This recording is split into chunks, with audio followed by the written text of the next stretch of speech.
তো বিদেশি নাগরিক, তারা দেশে গন্ডগোল লাগলে বিদেশেও চলে যেতে পারবে। পারবেন না আপনি, পারবো না আমি। দেশের ভিসা লাগানো না।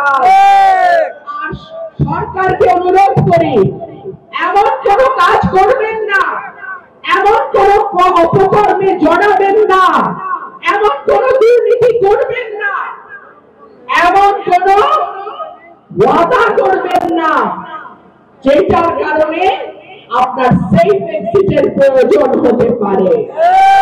কাজকর্মে স্বচ্ছতা, সততা, দেশপ্রেম বজায় রাখেন, যাতে সেফ এক্সিটের কথা চিন্তা করতে না হয়। একটা কথা বলে দেই, নির্বাচন কিন্তু ফেব্রুয়ারিতে হবে, এইটা ধরে আমরা আগাবো ইনশাআল্লাহ।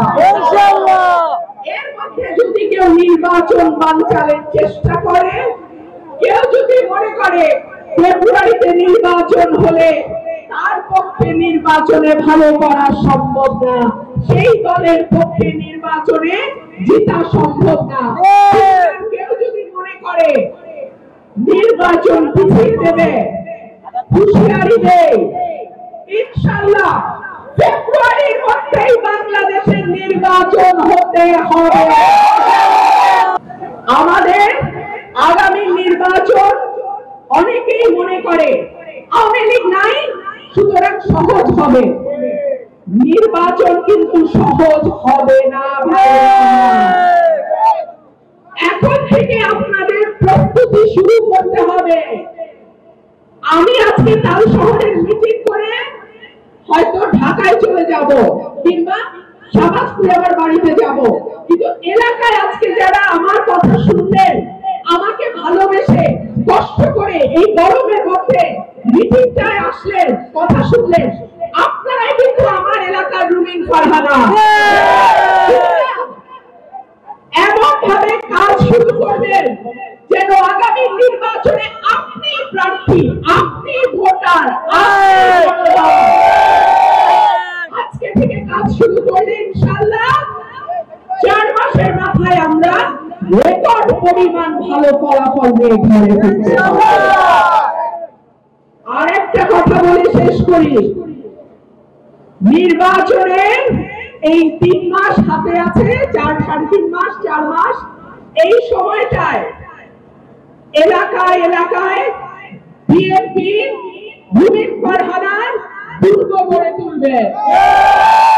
এই দুর্গ যেন কেউ ভাঙতে না পারে। কোন ষড়যন্ত্রে কান দেবেন না, কোন মিথ্যা প্রচারণায় কান দেবেন না। আমি আপনাদের পাশে ছিলাম, আমি আছি, আমি থাকবো। নির্বাচনের আগে অনেকে চেষ্টা করবে এলাকায় ঝামেলা তৈরি করতে, অনেকে চেষ্টা করবে পায়ে পা লাগায় একটু ঝগড়ানি করা যায়। খবরদার, ওই ফাঁদে পা দেবেন না। মাটির দিকে তাকায় চলবেন, কিন্তু নিজের দুর্গ ঠিক রাখবেন। মাটির দিকে তাকায় চলবেন, কিন্তু ব্যারিস্টার রুমিন ফারহানার ব্যাপারে কোনো আপোষ করবেন না।